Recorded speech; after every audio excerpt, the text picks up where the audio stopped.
جس نے آپ صلی اللہ علیہ وآلہ وسلم سے اس دنیا میں عشق نہیں کیا، اس نے خود کو زندہ جہنم میں ڈال لیا۔ ہم مخالفت میں ہی سیکھتے ہیں اور آگے بڑھتے ہیں۔ ہار مان لینا کمزوری نہیں، اس کے برعکس یہ طاقت ہے۔ ہار ماننے سے بندہ کھولتے ہوئے پانی میں رہنے سے بچ جاتا ہے اور محفوظ جگہ پر رہنا شروع کر دیتا ہے۔ جب ہر شخص کچھ بننے کی کوشش کرتا ہے تو تم کچھ بھی نہ بنو۔ خالی پن کے دائرے میں آ جاؤ۔ انسان کو ایک برتن کی طرح ہونا چاہیے۔ خالی پن سے انس پیدا کرو۔ جیسا کہ برتن اپنی اندرونی خالی پن سے قائم ہوتا ہے، اسی طرح انسان اپنے کچھ نہ ہونے کے علم سے قائم ہے۔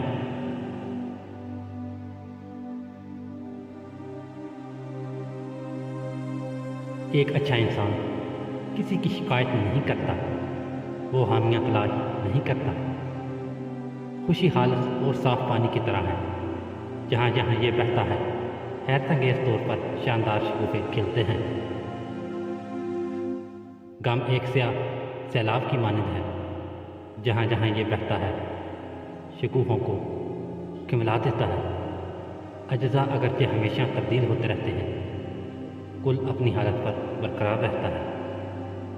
روح کے لیے اس سے بڑھ کر کوئی مرض نہیں کہ تو خود کو کامل سمجھنے لگے۔ تھوڑی دیر پر قبرستان جا کر بولنے والوں کو خاموش دیکھ۔ اگر عظمت چاہتے ہو تو دل میں نفرت کے بجائے محبت کو آباد کرو۔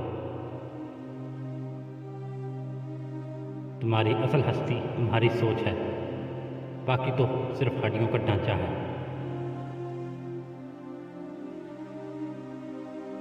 اچھا آدمی مر جائے تو اس کی جگہ اچھا آدمی ہی لیتا ہے۔ ایک برے مردہ شخص کی جگہ ایک برا شخص لے لیتا ہے، جبکہ کل ہمیشہ وہی رہتا ہے اور ہر دن مختلف ہوتا ہے۔ کنواں کھودنے والے کنویں میں گر جاتے ہیں۔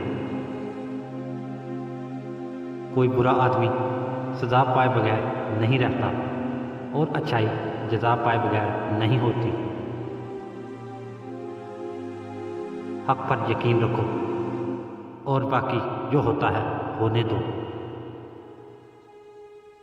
پہلے اپنے دل کو صاف کرو، یہ حج اکبر ہے اور ہزاروں کعبوں سے یہ دل بہتر ہے۔